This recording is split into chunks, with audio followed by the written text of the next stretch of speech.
మా ఛానల్కి స్వాగతం. చూస్తున్న వీక్షకులకు, ప్రేక్షకులకు, ప్రియ కాళభైరవ భగవద్బంధులకి స్వాగతం పలుకుతూ మమ్మల్ని ఎంతగానో ఆదరిస్తూ ఉండబడినటువంటి ప్రియ సోదరీమణులకు, సనాతన ధర్మ సంరక్షకులకి అందరికీ కూడా తెలుగు ఉగాది పండుగ శుభాకాంక్షలు. అలాగనే వసంత నవరాత్రుల ప్రారంభోత్సవ అమ్మవారి యొక్క ఆశీస్సులు. ఈ క్రోధినామ సంవత్సరం అంతనూ కూడా అందరికీ శుభం, జయం, లాభం జరగాలని శ్రీ నరదృష్టి నివారణ కాళభైరవ స్వామిని కోరుకుందాం, వేడుకుందాం. కనుక ద్వాదశ రాశుల్లో గ్రహ గమనాలను ఒకసారి వీక్షింపచేద్దాం. మేషరాశిలో బుధుడు మరియు గురు సంచార స్థితి, కన్యరాశిలో కేతు సంచార స్థితి, కుంభరాశిలో కుజుడు మరియు శని సంచార స్థితి, మీనరాశిలో రవి, శుక్ర, రాహు సంచార స్థితితో ఈ విధంగా ఉన్నాయి. ఈ సంవత్సరం రాజు కుజ భగవానుడు. మంగళవారం మనకు ఈ సంవత్సరం ఉగాది పండుగ అవడం వలన రాజు కుజుడు అవ్వడం వలన నిత్యము రాజకీయ నేతలకు, సామాన్యులకు, ప్రతి ఇంట్లో ఉండబడినటువంటి కార్యక్రమ నిర్వహణ చేసే వారందరికీ కూడా అధిక శత్రు ప్రభావం అధికంగా ఉంటుంది. నిత్యము అంతర్గతమైనటువంటి భద్రతా లోపము, రక్షణ శాఖలో, న్యాయశాఖలో, అడ్వకేట్స్, పోలీసు, రక్షణ రంగాలలో వీరితో బాగా విపరీతమైన ఇబ్బందులు ఉండేటువంటి అవకాశాలు ఉన్నాయి. ఈ సంవత్సరము అధికమైనటువంటి వేడి, అధికమైన వర్షాలు, అన్ని అధికస్యం ఉండేటువంటి పరిస్థితి ఉంటుంది.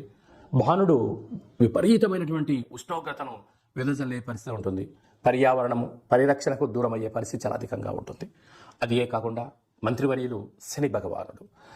శని ఆయుకారకుడు అవ్వడం వలన శని నక్షత్రాలు 3 నక్షత్రాలు. పుష్యమి నక్షత్రం కర్కాటక రాశిలో ఉండడము, కర్కాటక రాశికి ప్రస్తుత కాలమాన ప్రకారంగా అష్టమ స్థాన శని సంచార స్థితి. 2వ నక్షత్రము అనురాధ నక్షత్రము.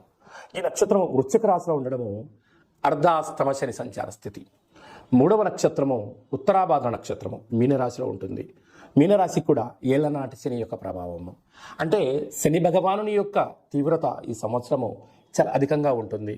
మంత్రివర్యులు అవ్వడం వలన రాజు ఆజ్ఞాపిస్తాడు, మంత్రి పరిపాలన అధ్యక్షత నిర్వహణ చూస్తాడు. కనుక ఈ సంవత్సరము అనేక రకాలమైనటువంటి వ్యాధులు, ఇబ్బందులు, చోర భయం, తస్కరణ భయం, నదీ ప్రయాణాలు, అగ్ని ప్రమాదాలు, అనేకమైనటువంటి స్వయం కృప అపరాధంతో జరిగే పరిస్థితి చాలా అధికంగా ఉంటుంది.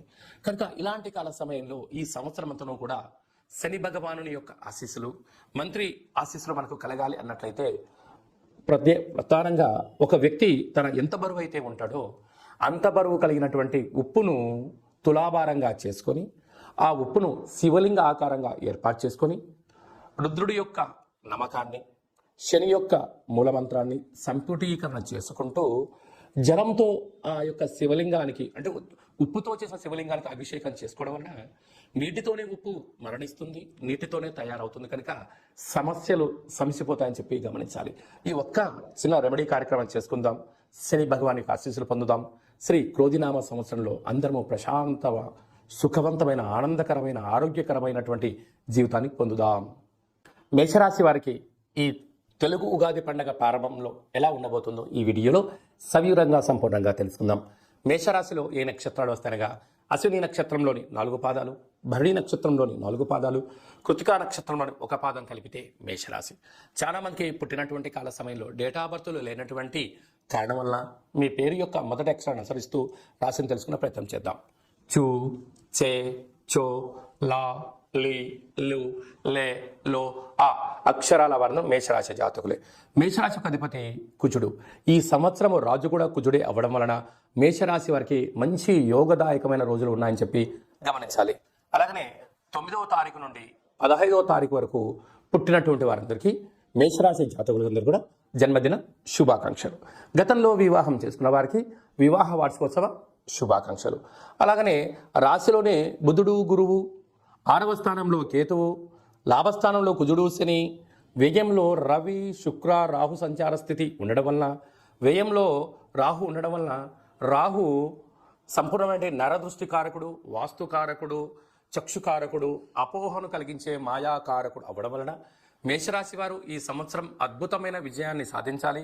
ఈ శత్రువులను తొలగించుకోవాలి, ఐశ్వర్యం, ఆనందం సొంతం కావాలి అన్నట్లయితే మీరు ఎంత బరువు అయితే ఉంటారో అంత బరువు కల ఉప్పును తులాభారంగా ఏర్పాటు చేసుకొని, ఆ ఉప్పుతో శివలింగాకారంగా ఏర్పాటు చేసుకొని, రుద్రుడి యొక్క మంత్రము, రాహు యొక్క మూలమంత్రాన్ని సంపుటీకరణ చేసి రుద్రాభిషేకం చేయడం వలన రుణ సమస్యలు, రోగ సమస్యలు తొలగిపోతాయి.